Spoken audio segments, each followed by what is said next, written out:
Hello बच्चों, मैं आपका गणित का टीचर। आज हम प्रश्नावली 3 दशमलव की बात करेंगे, ठीक है। और यदि आप ये चाहते हो कि प्रश्नावली 3.3 आपको बहुत ही अच्छे से समझ में आए तो आप थोड़ा सा एक्स्ट्रा ये वर्क कर लें कि पेज नंबर 61 में कुछ यहाँ पे हर एक आकृति यानी कि चतुर्भुज के बारे में उनके गुण दिए गए हैं। तो यदि आप सभी आकृतियों के सभी चित्रों के गुण पढ़ लेते हैं तो आपको सवाल हल करने में बड़ी आसानी रहेगी। जैसे 2 नियम मैं आपको बताता हूँ, समांतर चतुर्भुज के 2 नियम मैं आपको बताता हूँ। पहला नियम ये होता है कि समांतर चतुर्भुज में जो विपरीत कोण होते हैं, अपोजिट एंगल्स आर इक्वल, विपरीत कोण क्या होते हैं, बराबर होते हैं। और दूसरा गुण ये होता है कि जो समांतर चतुर्भुज में जो आसन्न कोण होते हैं उनका योग 180 डिग्री होता है, ठीक है ना। अभी फिर से बताऊंगा, आप परेशान ना हो। ये सबसे पहले फिल इन द ब्लैंक है। ABCD एक समांतर चतुर्भुज है। प्रत्येक कथन को परिभाषा या प्रयोग किए गए गुण द्वारा पूरा कीजिए। तो ये आप गुण पढ़ लेंगे किताब में, फिर आपसे बन जाएंगे, तो आप पढ़िए। और दूसरा सवाल है, निम्न समांतर चतुर्भुजों में अज्ञात XYZ के मान ज्ञात कीजिए। और इस प्रकार के आपके 5 सवाल हैं। देखिए, इस प्रकार के आपके 5 सवाल हैं। तो पहला सवाल मैंने किया है,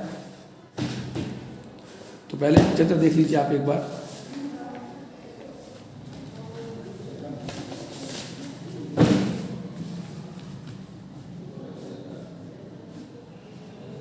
ये Z है, ये 100 दिया है, ये X दिया है, तो ये आपका Y दिया है। ये A, B, C और D।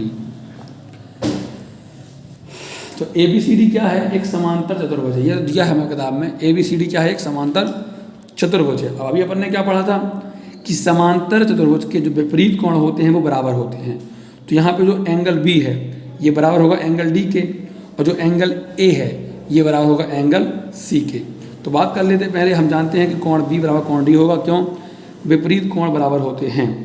अब कोण B का मान कितना दिया है? 100 डिग्री, और ये जो B है ये बराबर है D के, तो कोण D कितना होगा? 100 डिग्री। मतलब Y का मान कितना आ गया? 100 डिग्री, ठीक है। तो ये Y का मान आ गया 100 डिग्री। अब हमारे पास ये और अननोन है, अभी ये और निकालना है, ठीक है ना। तो हम जानते हैं कि समांतर चतुर्भुज के आसन्न कोणों का योग 180, मतलब यहाँ और यहाँ का जो योग होगा, तो ये होते हैं आसन्न। अब हमें क्या बोला उसने? B और D बराबर होंगे, A और C बराबर होंगे। अब B और D दोनों बराबर हैं और B का मान 100 है, तो D का मान कितना होगा? 100 होगा। तो इसलिए D का मान कहें या Y का मान कहें, 100 हो गया। अब बात कर लेते हैं यहाँ पे A और B की। तो हमें ये मालूम है कि जो A और B है ये आसन्न कोण है। क्या है? ये आसन्न कोण है। तो ये जुड़ जाएंगे, कोण A प्लस कोण B बराबर 180। कोण A का मान Z है, कोण B का मान 100 है, बराबर 180। कोण Z बराबर 180 माइनस 100, कोण Z बराबर 80। तो आपका आ गया कोण Z का मान कितना आ गया? कोण Z कहें या कोण A कहें, उसका मान आ गया है 80 डिग्री। अब कोण A बराबर होगा कोण C के।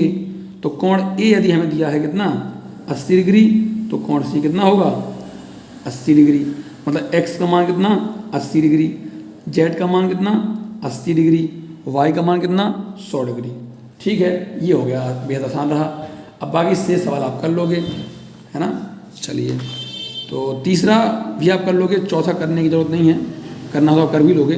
5वां और 6वां देखिए। 5वां सवाल क्या है? किसी समांतर चतुर्भुज के 2 आसन्न कोणों का अनुपात, समांतर चतुर्भुज है और आसन्न कोणों का अनुपात 3:2 है। समांतर चतुर्भुज के सभी कोणों की माप ज्ञात कीजिए। यह है 5वां। तो ये आसन्न कोण है, आप यहाँ भी मान लेते, कोई दिक्कत नहीं थी। ये ABCD एक समांतर चतुर्भुज है, ये इसके आसन्न कोण हैं और इनका योग 180 होता है। तो हमने मान लिया कि 2x और 3x का योग 180 होता है, ये हम जानते हैं।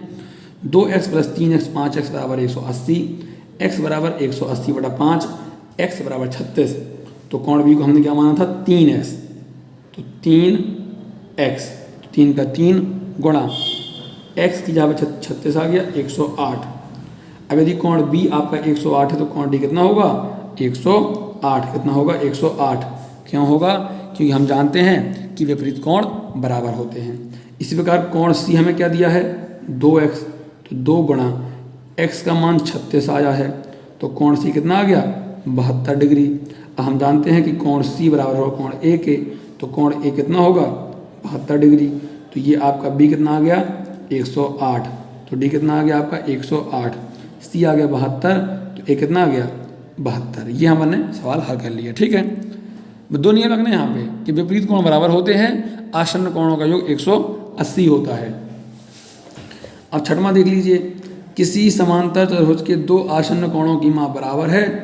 क्या बोला, समांतर चतुर्भुज के दो आसन्न कोण, मतलब जो आसन्न कोण है उनकी माप बराबर है। समांतर चतुर्भुज के सभी कोण क्या करो, तो ये आपका है एक समांतर चतुर्भुज, ये है इसके आसन्न कोण, चाहे ये आसन्न मान लो, चाहे ये आसन्न मान लो, और चाहे ये आसन्न मान लो, चाहे इन दोनों को भी आप आसन्न मान सकते हो। लेकिन यहाँ पे विशेषता ये है कि आसन्न कोण जो हैं इनकी माप बराबर है। तो ये x है तो ये भी क्या होगा x होगा। और हम जानते क्या हैं कि आसन्न कोणों का योग 180 होता है। तो x प्लस x बराबर 180, 2x बराबर 180, x बराबर आ गया आपका 90। अब ये x है तो ये भी x है, और ये x का मान 90 है, तो ये भी क्या होगा 90 होगा, ये भी क्या होगा 90 होगा, ये भी क्या होगा 90 होगा। अब देखिए, यदि यहाँ पे चारों कोण 90 डिग्री के हैं, समझना ये बात बहुत ध्यान रखने वाली है, यदि चारों कोण 90 डिग्री के हैं तो या तो ये आकृति आपकी आयत होगी, और या तो ये आकृति आपकी वर्ग होगी। चलिए वर्ग मान लेते हैं, इसको आकृति को ऐसे आप ड्रॉ कर लीजिए। ये जो ज्ञान है ना, ये आपके अंदर होना चाहिए कि यदि चारों कोण 90 डिग्री के हैं तो ऐसा कहाँ होता है, आयत में या वर्ग में। ठीक है, कल हम इस प्रश्नावली के इससे सवाल कर लेंगे। जय हिंद।